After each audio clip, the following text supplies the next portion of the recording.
This is contemporary international politics Cold War looms between US and China. As a matter of fact, this is English version of which I had an analysis note in August the 1st. Now, this is quite important moment for the world. Therefore, I really want to keep a record of this very important international movement. I recently took this kind of analysis framework 10 years later, and views from 10 years later, in other words, this is analysis of backcasting, which is influenced by SDGs notion.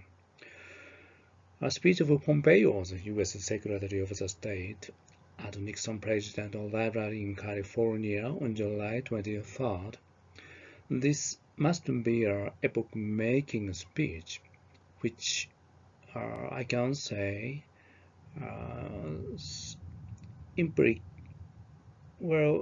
means now the world enter the Cold War between US and China.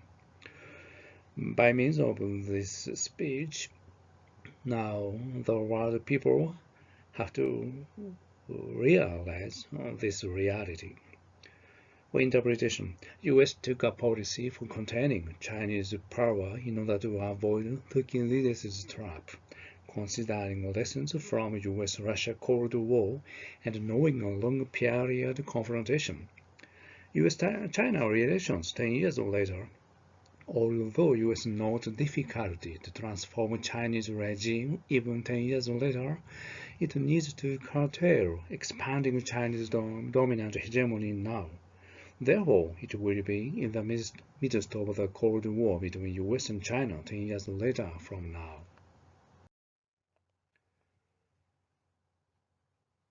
Based on this analysis, Japanese policy is also influenced. Well, this is my own analysis, a contemporary analysis of Japan's policy.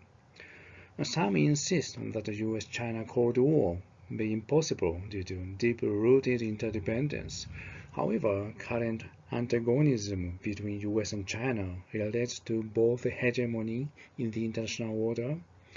The logic of power struggle overtakes the interdependence. The movement of interdependence has to wither by degrees. Japan should strengthen the relationship with Western countries with which it can share basic values. Evolving economic ties and promoting trade with those countries are indispensable policies for Japan.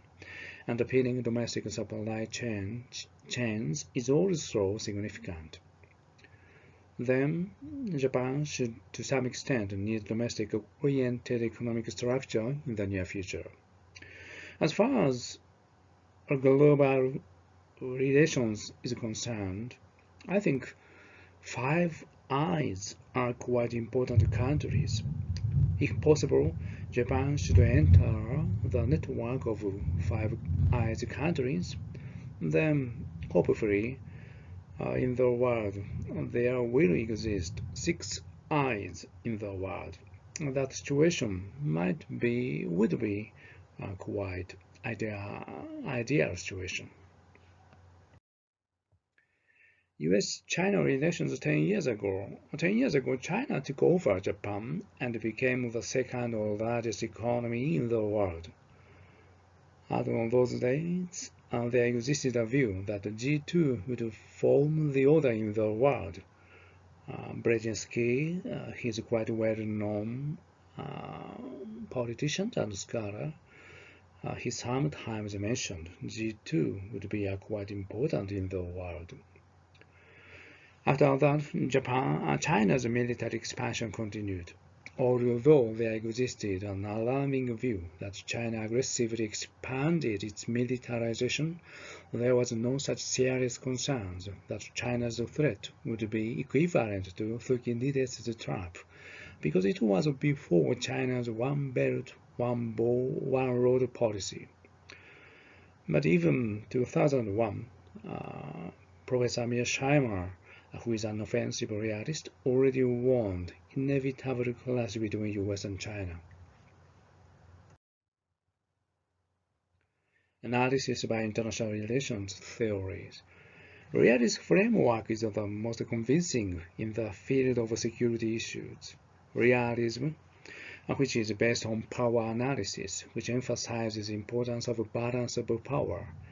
China's rise is a challenge against international order based on US power. The best way to avoid a clash between two big powers is to contain China's power. Containment policy was conducted when US-Soviet Cold War. Now we have to rethink the US-China G2 world order. Instead of such idealistic view, now we need, again, Cold War framework. This might be just most convincing way to avoid hot war or real war between US and China. Now, in this situation, as an international relations student, what we should do? We should know. Well, a realist approach is appropriate in the case of power struggle among nations. However, domestic regime matters in the theory of democratic peace, which belongs to liberalist approach. Democratic countries don't fight each other. In line with this notion, US expects that China would be a democratic country when it economically developed enough. The Secretary of the State, Mr. Pompeo, declared that US policy has been inappropriate and China should be cautioned from eyes of freedom countries in the world. US foreign policy traditionally tries to seek for liberal policies in the world. But now, we have to say US foreign policy has shifted from a liberal viewpoint to a realist viewpoint. Pompeo said that the US didn't try to contain China, unlike Cold War logic against Russia. Nevertheless, without containment, it is almost impossible to curtail Chinese aggression toward the globe. Whether or not Mr. Pompeo himself declared the Cold War, now the reality must be a containment policy. We have to think about containment policy. This is today's note point. These are selected by bibliography. Now, I'd like to wrap up this short note. Thank you very much.